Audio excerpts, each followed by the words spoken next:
जय श्री कृष्णा। आइए सुनते हैं आज बुधवार के दिन बुद्ध देव की यह कथा। ग्रहों से संबंधित कहानियों में हमें जानकारी प्राप्त होती है कि बुद्ध देव बहुत ही सुंदर, आकर्षक और बुद्धिमान व्यक्तित्व के स्वामी हैं। इनको हरा रंग प्रिय है। सप्ताह के तीसरे वार यानी बुधवार पर इनका स्वामित्व है और पन्ना इनका प्रिय रत्न है और पीतल प्रिय धातु। ऐसी मान्यता है कि इनकी दिशा उत्तर है। शरद ऋतु इन्हें प्रिय है और ये एक पृथ्वी तत्व ग्रह है। इसके साथ ही अश्लेषा, ज्येष्ठ और रेवती नक्षत्र पर इनका स्वामित्व माना गया है। लेखन व यात्राएं बुद्ध देव के अधीन हैं और साथ ही ये व्यापार व विश्लेषण क्षमता के स्वामी भी कहे गए हैं। ये मिथुन व कन्या राशि के स्वामी हैं और कन्या राशि में 15 डिग्री तक उच्च व मीन राशि में 15 डिग्री तक नीच के माने जाते हैं। सूर्यदेव व शुक्रदेव इनके मित्र ग्रह हैं। साथ ही राहु, केतु व शनि देव से भी इनकी खूब निभती है। वह चंद्र, मंगल से इनकी शत्रुता कही गई है। कुछ ज्योतिषविदों का मत है कि इनकी सूर्य, शुक्र, शनि व राहु केतु से मित्रता है, परंतु यदि क्रूर ग्रह कुंडली के मारक ग्रह हों तो ये उनके फलों में वृद्धि कारक हो जाते हैं। और चंद्र को कहीं इनकी माता तो कहीं पिता कहा गया है। बुद्ध देवता बुद्धि के कारक व गंधर्वों का प्रणेता कहे गए हैं। बुद्धि यहाँ बुद्धि का आशय ज्ञान सी है। इसके स्वामी बृहस्पति को माना जाता है तो गंधर्व विशेषज्ञ कहा जाता है। चंद्रमा को जानने योग्य है कि बुद्ध में ये दोनों गुण कहाँ से आए। इससे संबंधित एक बहुत ही रोमांचक कथा प्रचलित है। आइए जानते हैं कि क्या कहती है बुद्ध देवता की यह कहानी। बृहस्पति देव को देव गुरु कहा गया है। देव गुरु होने से बृहस्पति चंद्रदेव के भी गुरु हुए।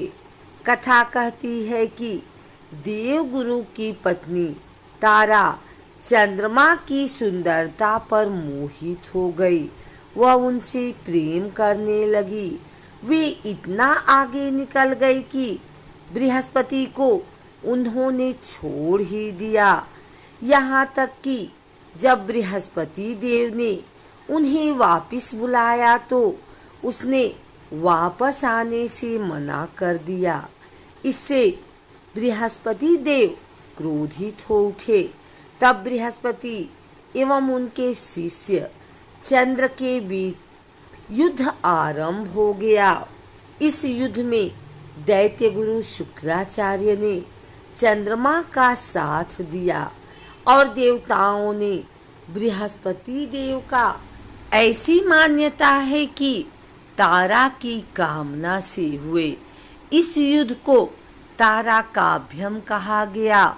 यह युद्ध इतना विशाल व भयंकर हुआ कि सृष्टिकर्ता ब्रह्मा भी चिंता में पड़ गए।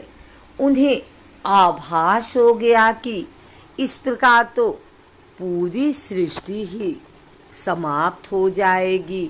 सो उन्होंने तारा को समझा बुझाकर चंद्र से वापस लिया और बृहस्पति को सौंपा। अब तारा ने एक बहुत ही सुंदर बालक को जन्म दिया।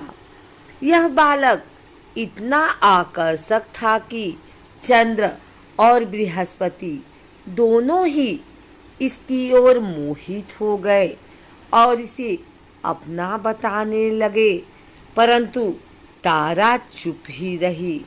बुद्धदेव माता की चुप्पी से बहुत अशांत हुए। वह क्रोधित होकर स्वयं बुद्ध ने माता से सत्य बताने को कहा। तब तारा ने बुद्ध को चंद्रमा का पुत्र बताया। इस प्रकार चंद्रमा को बुद्ध के पिता और तारा को इनकी माता कहा गया, क्योंकि इनकी बुद्धि बड़ी गंभीर व तीक्ष्ण थी। इसलिए ब्रह्मा जी ने इनका नाम बुद्ध रखा।